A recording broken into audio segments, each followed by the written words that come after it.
Chapter 28.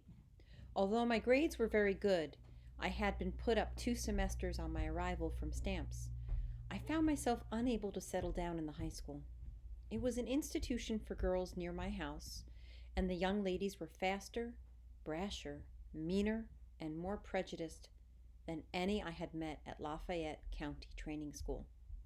Many of the Negro girls were, like me, straight from the South, but they had known or claimed to have known the bright lights of Big D, Dallas, or T-Town, Tulsa, Oklahoma, and their language bore up their claims. They strutted with an aura of invincibility, and along with some of the Mexican students who put knives in their tall pompadours, they absolutely intimidated the white girls and those black and Mexican students who had no shield of fearlessness. Fortunately, I was transferred to George Washington High School. The beautiful building sat on a moderate hill in the white residential district, some 60 blocks from the Negro neighborhood.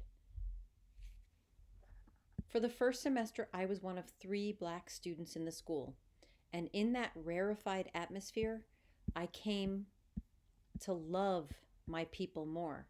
Mornings, as the streetcar traversed my ghetto, I experienced a mixture of dread and trauma.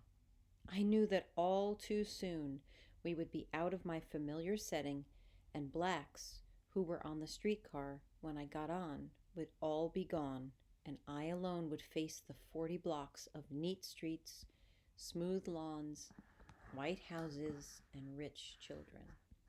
In the evenings on the way home, the sensations were joy, anticipation, and relief at the first sign which said barbecue or do drop in or home cooking, or at the first brown faces on the streets. I recognized that I was again in my country. In the school itself, I was disappointed to find that I was not the most brilliant or even nearly the most brilliant student. The white kids had better vocabularies than I, and what was more appalling, less fear in the classrooms. They never hesitated to hold up their hands in response to a teacher's question. Even when they were wrong aggressively, while I had to be certain about all my facts before I dared to call attention to myself. George Washington High School was the first real school I attended. My entire stay there might have been time lost if it hadn't been for the unique personality of a brilliant teacher. Miss Kerwin was that rare educator who was in love with information. I will always believe that her love of teaching came not so much from her liking for students, but from her desire to make sure that some of the things she knew would find repositories so that they could be shared again. She and her maiden sister worked in the San Francisco city school system for over 20 years.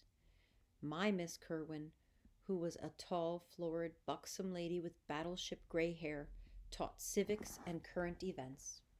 At the end of a term in her class, our books were as clean and the pages as stiff as they had been when they were issued to us. Miss Kerwin's students were never or very rarely called upon to open textbooks. She greeted each class with, "Good day, ladies and gentlemen."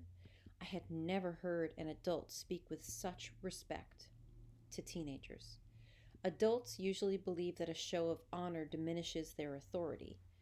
In today's Chronicle, there was an article on the mining industry in the Carolinas, or some such distant subject. I'm certain that all of you have read the article. I would like someone to elaborate on the subject for me.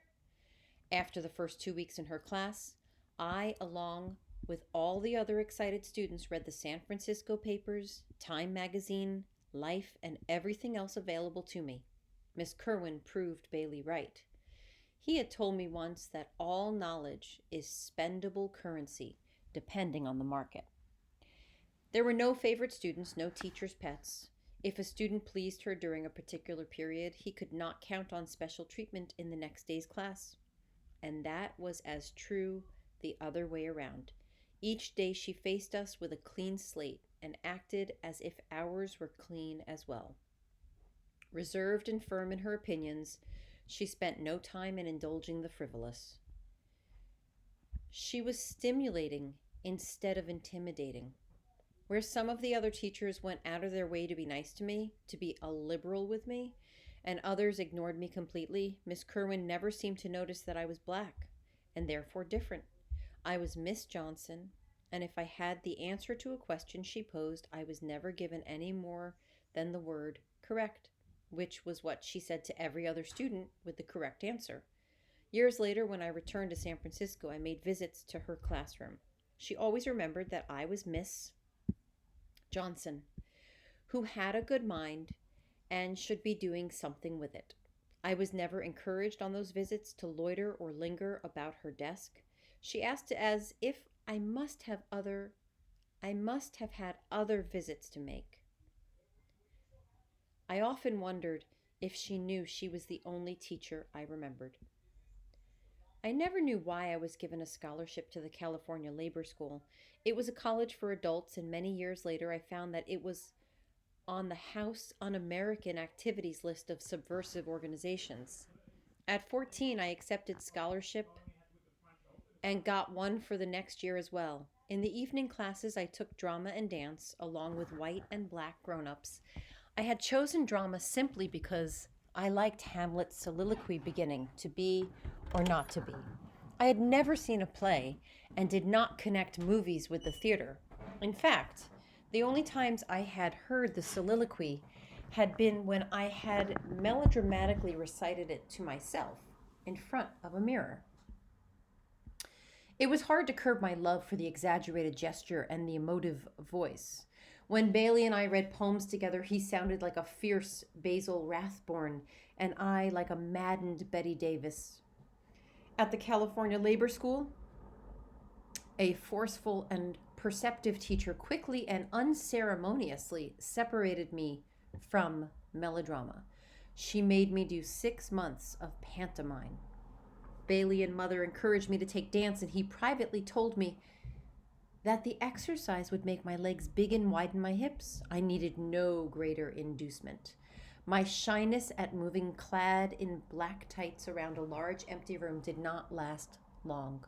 Of course, at first, I thought everyone would be staring at my cucumber-shaped body, with its knob for knees, its knobs for elbows, and alas, knobs for breasts. But they really did not notice me.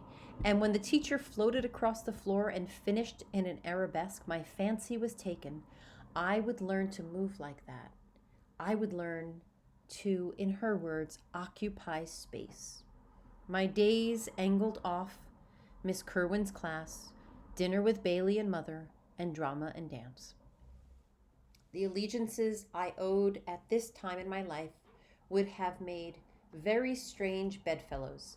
Mama with her solemn determination, Mrs. Flowers and her books, Bailey with his love, my mother and her gaiety, Miss Kerwin and her information, my evening classes of drama and dance.